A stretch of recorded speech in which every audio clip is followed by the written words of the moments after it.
আসসালামু আলাইকুম রহমতুল্লাহ। ইসলাম ও দেশপ্রেমিক তাওহীদি জনতা, আপনাদের মাঝে একটা বিষয় নিয়ে আলোচনা করে আসছিলাম। তথাকথিত নারী বিষয়ক সংস্কার কমিশন আমাদের প্রধান উপদেষ্টা বরাবর যেই সংস্কারের নামে প্রতিবেদনটি জমা দিয়েছেন, এটা সম্পূর্ণ কোরআন হাদিস ইসলাম বিরোধী ষড়যন্ত্রমূলক, যেটা কখনো কোনোভাবেই মেনে নেওয়া যায় না। তারা তাদের প্রতিবেদনে দেওয়া সেই দুইটা বিষয় নিয়ে আলোচনা করেছিলাম। আজকে আরেকটা বিষয় নিয়ে আলোচনা করতে চাই। তারা তাদের প্রতিবেদনে আরেকটা বিষয় তারা উল্লেখ করেছেন, বহু বিবাহ বাতিলকরণ তথা পুরুষের অধিক বিবাহ এটা বাতিল করতে হবে। আপনি দেখেন, এটা সম্পূর্ণ কোরআন বিরোধ। কোরআন মাজিদের মধ্যে আল্লাহ সুবহানাহু ওয়া তাআলা বলেন, ফানকিহু মা তাবা লাকুম মিনান নিসাই মাসনা ওয়া সুলাসা ওয়া রুবা ফাইন খিফতুম আল্লা তা'দিলু ফাওয়াহিদাতান।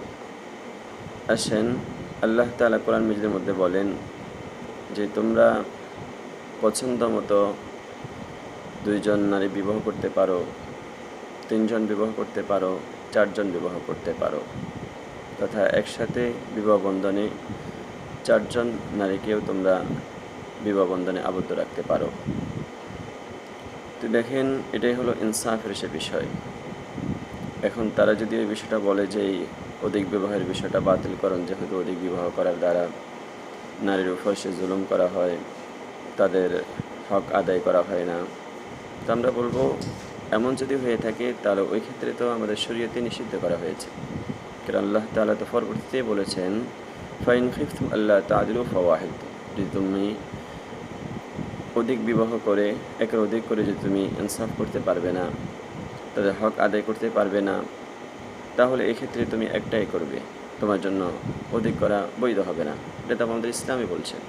কিন্তু যে কেউ যদি ন্যায়পূর্ণতার সাথে কাজ করতে পারে, হক আদায় করতে পারে, তাহলে তার জন্য বহু বিবাহতে কোনো সমস্যা নেই। অর্থাৎ একসাথে সেই 4টি রাখতে পারবে, আবার এর অধিকেও তার জন্য শরীয়ত বৈধতা দেওয়া হয়নি। এরপরে দ্বিতীয় বিষয়টা দেখেন, বর্তমানে যেভাবে নারীর সংখ্যা বাড়ছে, যেটা হাদিসে বলছেন কিয়ামতের আলামত হিসাবে, যেই কিয়ামতের আগে একজন পুরুষের অধীনে মাথা পিছু 50 জন নারী করে হবে। তো আপনি যদি বহু বিবাহের বিষয়টা যদি বাতিল করা হয়, তাহলে বাকি নারীরা কোথায় যাবে? ওরা কাদের বিবাহ বন্ধনে যাবে? ওদের আশ্রয় কী হবে?